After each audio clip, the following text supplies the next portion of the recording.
On Extra Credit, video games leading to college scholarships, the benefits and pitfalls of group work, and more. Stay tuned. This program is made possible in part by the state of Michigan and by viewers like you. Thank you. Some of us are here to make friends.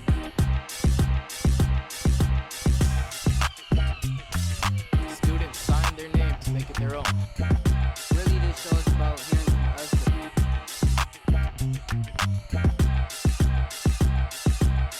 Hey, I'm Brooke. And I'm Paige. And this is Extra Credit, a safe space for teens to have interesting conversations and explore new ideas. So Brooke, what are we talking about today? Today we're talking about teamwork. Teamwork, nice. Teamwork. What about it? Teamwork is when you work with a team. Whoa, I would have never guessed. Are you more of an independent or a dependent worker? Me personally, I love working with people. I love talking to people. So teamwork is for me. I personally like working more independently. Like, things get done quicker when it's just me. I don't have to really talk to other people about whether my idea should be included or not. But I can say it's kind of empty without more like input in the work. I feel like if it did have multiple people, it'd be a bigger, broader idea, like bigger and better sometimes. Yeah, that's true. Depends on how big the team is. How big is your ideal team?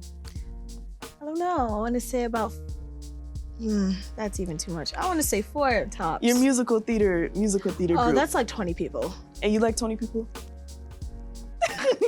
Okay. They make a lot of stuff work together, but I mean, you don't have to like everyone on your team. Just be cordial. Okay. Teamwork makes the dream work. That's all that Exactly. matters. That's all that matters. Esports is a way for our students and students around the world to compete with video games in more of a safe, controlled environment. When we started organizing an Overwatch team, we had students from freshmen to seniors that did not know each other, and they became friends because they had a common interest that they wouldn't have known just walking the halls. When we built this room and the doors open, you could see they found their home. It ties them into more of a global community. They're not just competing against friends in this lab that we have. They've had tournaments where they're competing against other schools in New Jersey or Pennsylvania, Chicago. The second part about it is, believe it or not, these tournaments that the boys are all playing on, they earn money. I mean, it's cash money, and it goes into a fund from whatever contest that they're competing, and that can go towards their college fund. We're here to have fun, but we're also here to win. You need to play your role within the confines of a system for the benefit of the team. If your job is to lead the charge, you need to bring your 5 teammates with you. You can't go off on the side and do your own thing and go rogue. I teach them how to communicate, how to work as a team, how to stay level-headed when you get frustrated. It's using a video game to teach life skills. Essentially, it's no different than a traditional sport, as we're now calling it, traditional sport. It's the same premise. Communication, level-headedness, compete, all those same things apply. Last year, we were playing a game. It was a formal competition, and I had a player really start to get heated a little bit, and he was not lashing at his teammates, but he was for sure very frustrated. And my team captain stood up, looked at him across the computer, and goes, "I need you to calm down. You're not helping," and sit back down. And that was the end of it. It didn't happen again. I didn't say anything. I just smiled and kind of checked the other monitors. That was a proud moment. Just like any other sport, when you participate, it's you gotta like practice with your team. Practice for someone in esports is like it is very similar to like traditional sports. For example, in basketball, you'll practice like your 3-point shooting or like your free throw shooting. In this, we can like try and hone certain skills that like help us with the game. For like anything that would give us a competitive advantage. When you're playing like a traditional sport, like you can kind of like feel your teammates around you, but with like a game on a screen, you don't really have that. So it's a lot about communication. Most games have like a built-in like voice chat. You can talk to each other. It's a lot about making call-outs or like saying plays that you're gonna do to make sure that your team's aware of what's going on and that you can effectively play the game better. So as captain, it's a lot of leading those. Like I feel like I say the most probably out of anybody because like I'm trying to make sure we're all keeping it together and know like what to focus on, what to do. Just building a bond as well to see it like become just as big as our basketball games or our football games. And I think that's realistic in the future. I think it's just as competitive and just as good. When I was a student in the 1980s, soccer was a new sport to high school. And now you can't picture a high school without soccer. So what is going to be that next for our generations ahead? We don't know, but we either evolve or we die out. St. LaSalle tells us, meet your students where they're at and bring them to the next level. And that's what we're trying to do, is meet them where they're at and then attain what's the next level, what's your next goal. What do you think? I think that esports is very important. Have you ever played like a co-op? No. I'm scared. I'm gonna be honest, I'm scared. The amount of times that I've heard people like my friend, I'll be on the phone with him, he'll just start raging. I'm like, no, I'm good. Some people just don't know how to calm down and talk to people like civil people. So I'm scared. But this really teaches them really great communication skills because to sit down, you're not helping. Yeah. Top tier. I heard that. I was like, dang, why you shut I was him like, down? dang. Like okay, you're on the co-op game. You're playing a first-person shooter. You keep getting shot down. And you're mad. Your teammate stands up and says, calm down. You're not helping. What do you do? I'll cry. I'll just start crying. If I can't be mad, I'll be sad. That's what I'm saying. Like, there's a way to say everything. And I'm glad he said it the right way for the other person to receive it the way he did. But I wonder if the other person actually did like, let me calm down, or like, did they just not speak for the rest of the time? That's what I'm saying. Like, I would have walked off and came back for a second. Like, I still need to calm down. Like, but they were probably in the middle of something, like maybe a tournament. Can't walk off during the tournament. And I like how the tournaments like also like fund money for them for colleges. Yeah. I like that. If I could imagine myself playing video games for money, and that could just be what's going on, oh my gosh. If I could play Sims all day and get money for it, yeah. Imagine you could do like a co-op Sims version, like I'd Sims start teamwork. crying. How would you talk to someone who wasn't being cooperative? Like if somebody was raging, instead of going, sit down, help, what would you say? I'd be like, hey, I see you're mad. I see you're very angry right now. I need you to count to 10. They're not going to play no more. They're gonna feel patronized. They're gonna walk away. Tell them, like, it depends on how mad they are. I'll tell them to count to 20 maybe. Count to 20. Like, count to 20 really fast. Here, I'll get you a sip of water. Exactly. Or I'll like, my go-to thing, like if someone's mad, I'll literally go, don't be sad, be glad, Tide Pods. And they'll be confused and like, what? And they forget what they're mad about. It's supposed to be like, do better. Just do better. Yeah. Here, count to 20. Close your eyes. And do better. Well, don't close your eyes because then you might die. But like, What did I open your eyes? just you can blink. Just blink. Just sit there and blink at the screen. blink. And we'll all blink. We'll all blink. Cooperative. We'll blink together. We'll blink Make sure together. the blinks are in sync. We won't make you feel alone when you're blinking and breathing. We'll all breathe together while we're playing the game. I'm not gonna lie, those games really do be getting me heated. I was playing Fortnite the other night. I stopped playing after the first round. Fair enough. Yeah. I play Fortnite. I just am on and off. Mhm. And so I'm not like if I've been playing like consistently since I started, I'd be a sweat. Easy. Yeah. Like everybody be down. For real. I would Yeah. play competitively. But I have other things to do, and this isn't like associated with the school. So, you know, it's like it's great that these schools have these opportunities for like esports as well, and I actually consider that the other students may want to participate in a sport that isn't super physical. Yeah. And also, my school is actually starting an esports team. Really? Yeah, and I'm actually excited. I want to do it, but like, I'm scared. Like, what games you finna play? You just said you get mad. I'll play Sims. If they get the computers in the labs and stuff. In How Teamwork Works, Minecraft Education Edition's developer team emphasizes the importance of building skills that are key for team management and success. Having a game plan, organizing and agreeing on ways everyone can contribute, and celebrating successes are ways to help the team work better. It also helps people feel appreciated. The development team also explains how empathy, open communication, listening, and paying attention keeps everyone engaged and ready to work as a group. What are some ways that you have had to do like group work with other people, and how was everyone contributing? Well, when we first start off with the group, we all vote for a group leader. So that person is basically responsible for assigning people their jobs in the group and making sure that everyone gets their work done, including their own. So that's another way how we can make a group work pop. Okay. So has that ever happened, and has there been like a power imbalance? Like, has anyone gone like power hungry with making other people work? Yes, that has happened a couple of times in a fair share of groups, but then we just vote another group leader, and then the other person's not in power anymore. Fair we enough. all take a vote like, oh, you're You not gotta fit go. to be, you gotta go. You guys do like Leave. an impeachment of your classmates. Basically, yeah, basically. So, I mean, some people could be rude once they're like, oh, you need to do your work right now. I don't care what you're doing. Mhm. I don't care if you're in the middle of a swim competition. Like, some people are like that. And that just makes everyone scared to work with you and not want to work with you.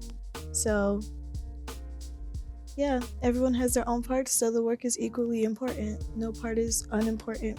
Yeah, I feel like as a group leader too, it is important to know your role and what you're supposed to do. Like all the work that you still have to do that is still completed. Like you can't just put off your work onto the rest of the group. I've had that experience before. Another time where I had to do a lot of group work, which pretty often, because I do art stuff, is during critiques. We have to basically tell each other what we like and don't like, and what they could probably fix and what they should leave alone in the artwork. And that is very subjective. Yeah. Artwork is very subjective. Like it's literally no rubric to how to create, or what to create or how to feel. It's so subjective. And so when people are critiquing it and it's personal, it's a personal artwork, and somebody's talking about what you personally felt and put onto that canvas, it gets kind of rough.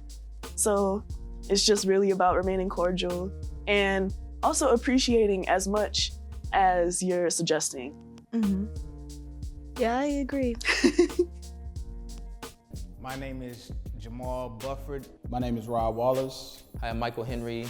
My Brother's Keeper is a national initiative that was started by Barack Obama in 2014. An entity that exists around the country that is meant to engage in support and advocacy for young men of color. The Washtenaw County chapter has been active for about 5 years now, since 2015. The biggest target that they have is really changing the narrative about men of color in this county. In Washtenaw County, I think that it's a perfect case study in income inequality. During his presidency, he made a call to action for men of color to be more active and engaged in the community, in supporting young men and men of color, helping them counter some of the barriers that we face. I made contact with Jamal Bufford, who eventually became the program specialist for WNBK, and we talked about how both of us loved hip hop and how we recognized that it was important to engage young men and men across generations in the language that they speak. And the language that they speak is hip hop. I involve music in almost everything I do, if possible. I just believe music is it's fun, it's informative, it's a way to learn, a way to teach. The program was envisioned as an artist development program that was very unique, something that didn't exist for just normal neighborhood young men, as well as men up to age, in this case about 52, I believe was our oldest participant. Hip hop became a part of that conversation to kind of broaden the discussion, as well as give voice and amplify the voices of young men around the county. We had this plan for having what we call a huddle, which is really, just we circle up, we kind of do a check-in, and then also focus the young men, on the topic that we wanted to deal with, for that particular session. And I had the opportunity to see young men really look inward for their own understanding of certain issues, certain topics, whether we were talking about money, whether we were talking about trauma, whether we were talking about fatherhood. I just saw them gradually really choosing to explore deep their thoughts and ideas and why those thoughts and ideas were present. Yeah, some of these young men have been through a lot. They've been through a lot. Like I said, some of them are already court involved, dealing with a lot of trauma in their background that they come from. And, I just commend them for being able to persevere and not only make it through, but really excel in what they put their mind to. The environment, that we created with the huddle, and then just having some ground rules, and then also showing respect for everyone, the way that we show respect to each other and to the participants, set a tone. This project they had started, this media project they had underway, but was kind of stalled.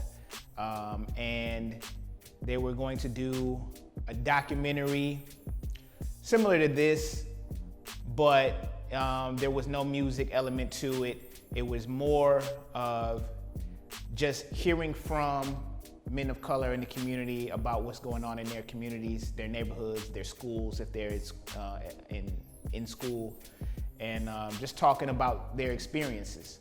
So we wanted to take that kind of expound on it a little bit, show more of, have that element involved as well, but also show more of what WNBK is, and show some of the local music talent that's in this area, and have that be a way of telling our story as well. They are making a really good difference in these young men's lives, and with music at that. Right. I love me some music. Right. Okay, So, musical theater. Yeah. So anything with music, I'm happy to support. And I think that it's just so much in my mind right now. I feel like that it can make a really big statement, like something that'll be like, I feel like even schools should have like a program like this. Yeah, I like that. It's very local, very community based. Yeah. And one of the speakers specified that a lot of those young men are going through other things at home and in school. And I think this is like one of those places that could be an escape or a reliever or a break, because a lot of us need those, especially with, things that we experience with people that are closest to us. Like sometimes we may need longer of a breather, or we may want to walk away and come back. Yeah, and I have personal use for using my music to talk about my feelings. And I like how, me personally, what I do is I'll make if I'm feeling sad, I'll make a song about being sad. Really? Yeah, and then I'll scrap it the next day because I don't feel like that no more. Listen, when I listen back to it, I'm like, oh no, so I scrap it. You're like, that was a low moment. It's okay. Yeah, never getting that low again. But, stay up. We're staying up. And I feel like people are using music to make a really big statement, and not just to make music just to make music, but not just to make money, but make a difference in people's lives. Exactly. And I feel like that's really important. It's a common interest. I like that this one wasn't school related, and that these are actually just people that knew each other and in the neighborhood that have a common interest in hip hop and music, and want to do other projects too. One of them was talking about doing a documentary. So it's this isn't just a one-time thing. This is a full-fledged community of people that came together and decided, oh man, well, let's do what we all like and make something different. Yeah. Because obviously it wouldn't be the same if they was by themselves. Exactly. And I like how they're a team. A team. Making these big changes. Because one person can't do it by herself. Yeah. it kind of did start with one person, but then it expanded Exactly. into more people because that's what team does. With people that were interested, like emphasis on interested, because like you can't just get people to come together and they don't want to do that. It's not going to be the same result, you know, and you'll be able to tell in the product sometimes that somebody didn't want to do the work. So yeah. it's great when everybody's on the same page and cordial and it's a common interest. Yeah. I feel like it's kind of like a brotherhood and I really like that. Yeah, it's nice that they all did that like on their own too. Like nobody told them to do that. I was just gonna say that. Yeah, great like minds think alike. That's why we're together. exactly, teamwork. Teamwork.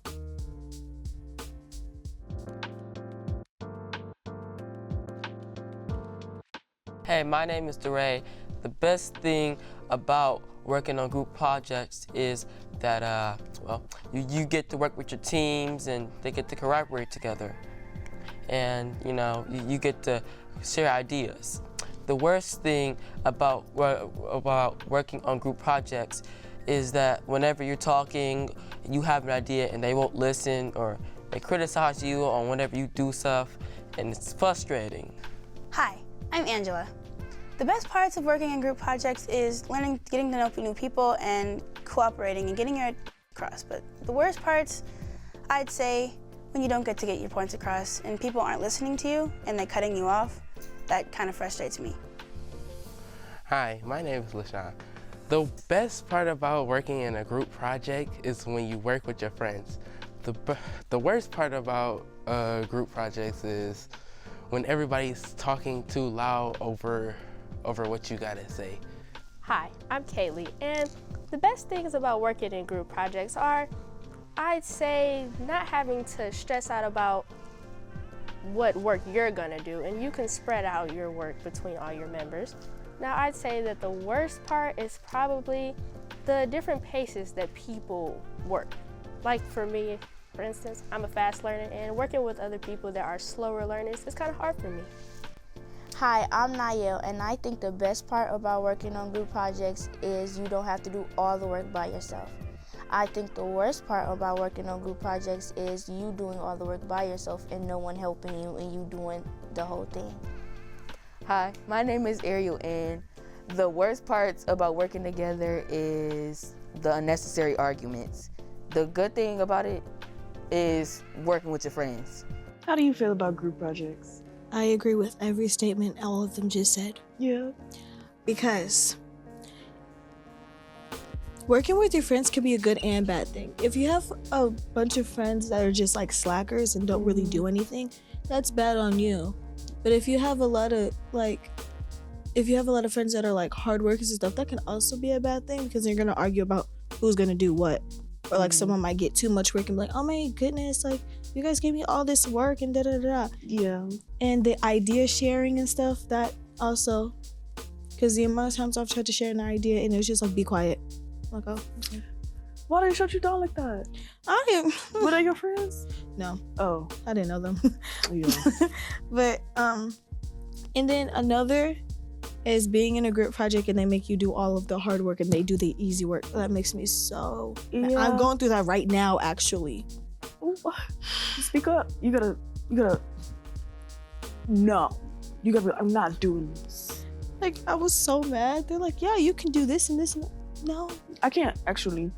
I would prefer to do this work. I would actually like it if we switched roles for a change. So, would you rather take that chance of working with a team and possibly getting disregarded, but still having to split up the work, or would you just do it all by yourself? Depends on what the work is. PowerPoint on something important. Everybody gets slides if you work with a group, but you get the hard work. Depends on what that subject is. Psychology. I'm working with a group. Okay, what if it was your favorite musical theater show? Of course, I'll do it by myself. Like, it really all just depends. Like, if it's something that I don't understand in class, like, let's say I'm in, like, an environmental science. If he's, like, explaining, like, HIPCO or something and I don't understand HIPCO, I'll be like, oh, yeah, like, I'll work in a group. But, like, if I completely understand it, then I'll work with the group. Okay. The only time, I'll work by myself. But the only time I would work with the group is if I didn't really understand the subject and I needed help understanding the subject. Okay, would that help you like feel better about like if you had to do it by yourself after you had worked with a group? Do you think you do better? Probably, yeah. So they teach you too, like the other students. It's kind of like sometimes they don't even know what's going on. So at the end of the day, I'll still be ended up going to my teacher about it and just working by myself at the end of the day. So would you rather struggle by yourself or with the group? Struggle by myself. Struggle by yourself? I'll struggle by myself just because. A presentation on math and equations. You had to do a whole presentation on math. Would you work by yourself? And the rest of the class didn't understand. You would work by yourself? If the rest of the class didn't understand, I'll hit them with the class don't even understand. How do you expect me to understand? Y'all supposed to come together and figure it out together. If you don't understand and I don't understand, how we gonna learn together? The research is faster. you got 4 people researching it at the same time. That's a hard question because I would want to struggle by myself. Why? Ego. Okay, fair enough. I can't be the dumb one in the group. I can't. Yeah, I would. That's a good question. I need to ask myself. Brooke, would you rather struggle by yourself or with the group? I don't know. Because if I struggle with a group, we're gonna come to different conclusions. Yeah, and then I'm taking you down with me. So it's kind of like. It's not that I want everybody else to fail, but it's like I want a better chance of succeeding with other people. That's a real statement. That's so real. Because everybody looking up, like we all find different links. We all research the same or different books, you know? Mm-hmm. So it's like when you got different things coming from other places, then it's more information at a time. So it's more likely that we can come together on solutions that would make more sense instead of just having one side, one type of research that was being done. Because I think that even if you don't think you have a bias in researching, or if you found something and you think it's enough, it may not be, you know? That's when I'll work with the teacher. What if the teacher is like, I can't help you. Like on a SAT, and they're just like, just look at it for a longer time. We just finished filming a series of 3 videos. A couple weeks ago, we were here. We taught them how to write scripts. Guess what? I have scripts that the students develop with their teachers. And so today, we have camera operators here from the Track Television. And we're going to record the students' work and share it with the state of Michigan. Stand by in 3, 2, 1. Hi, PBS. Let's learn how to stay fit at home. Let's start off with some stretches. Before you do it, you're scared and you're nervous. And then once you're actually doing it, it's actually kind of fun. Do you want to learn how to play the second most popular Olympic sport? Well, today we have Coach Joe here to teach us. I like when lessons are like hands-on, and this involved like ELA, technology, and you're learning public speaking. If they know that this was like all directed by us, then hopefully they're inspired to like make their own. Kind of taking into thought that, okay, this could be me. I could do this someday, because if this is all led by students, I could do this. I hope that more educators will try to bring this experience to their kids.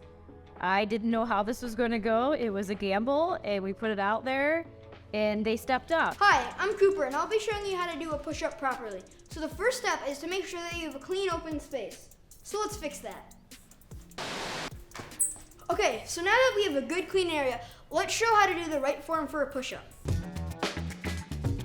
There's like a bunch of work that has to be put in order for like everything to work out. Like it's not just like the talent that puts in all the work.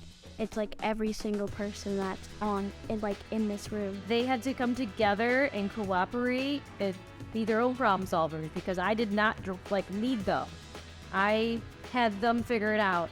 I gave them resources. We utilized technology so they could work together anywhere at any time.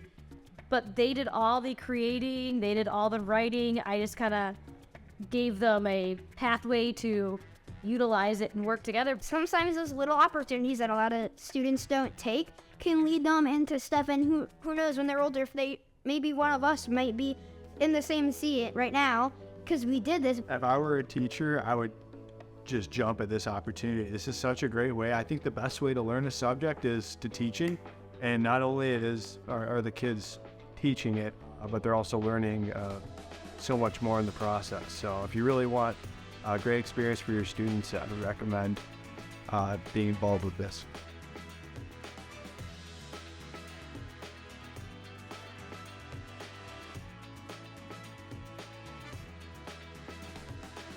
I noticed a lot of schools are trying to be a lot more hands-on with their kids to teach them better ways to learn instead of just sitting at a desk for 8 hours a day. The only time you get to get up and walk around is to walk to the next class. Learn them hand signs, see? So I think like hands-on experiences such as this is great. I feel like this helps them with their communication skills, what if they wanted to be a producer? What if they wanted to be behind the camera? So that taught them a little bit. They taught them how to write a script, their own scripts with their teachers. Yeah. So like, what if you wanted to be a director or something? Like, it really helps. And I feel like that's a really great way to like help kids like figure out what they want to do with their life after school as well. And it helps them like think like, wow, like these are real life producers and I could do this. If I'm doing it right now with my teacher, imagine how much better I would be at it when I'm older. Yeah. And you can't have a director without the crew. That's true. So it's teamwork right there. Teamwork. All of it's teamwork. Anything you do will be teamwork. So. Exactly. Teamwork makes the dream work. I was just gonna say that. Let's say it together. Teamwork makes the dream work. Don't be rude to your team. Be nice. Don't be too sensitive though. Like, just as much as they're supposed to think about how you might feel, you gotta consider like, do they actually know the right way to communicate what they're trying to communicate? Like, I'm not saying you should just take rudeness and disrespect, but I'm saying like, how often does it need to be an argument about what you guys are talking about? Exactly. There's like nice ways to say stuff and there's nice ways to like constructive criticism. Don't be like, oh, that's trash, I don't like it, because I'll cry. I'm a very sensitive person, so like any type of criticism, I have tears in my eyes. Like it could be the nicest, it could be, oh, your shoe is untied, I'll start crying. Dang. I'm very sensitive, like. But there's a right way to say everything. Exactly. Like, you cannot tell me there is not a right way to communicate and say anything to somebody to get the point across without making them feel some type of way. You just gotta like know any a little job, more about who you're talking to. Anything that you do is gonna be stressful. So like, don't try to take your stress out on everyone else that's actually helping you. Everything's stressful. Like a lot of stuff is stressful. Like a lot of jobs are stressful. Business jobs are stressful. Yeah. Like anything you go into construction, that needs teamwork. Like engineering, teamwork. Like anything that you really do. Like there's no really any jobs by yourself. Like even if you open your own business, you're on your own hours. Yeah. You need a team. And so it's always better to know who you're working with. Exactly. Like, there has been countless projects who I knew who I was working with, like on a personal level, but work ethic wise, it was not there. And I should have known better. Like even if we had to pick our own groups, like even if it's your friends, sometimes you gotta work with somebody else. Your friends got other friends, hopefully, and they can figure it out. You know what I'm saying? Yeah, you can make new friends. Go talk to Bobby over there. Exactly. Bobby needs a friend. Like don't be like that. You don't have to have one friend to work with all the time. Literally, that's what teams do. They build communities. And you can gain a whole new friend group. And just, you can enjoy each other's time. Exactly. You never know who you meet either, because that'll open up more opportunities for you as well. We want to hear from you. What are your best tips for working with the team? See you next time. This program is made possible in part by the state of Michigan and by viewers like you. Thank you.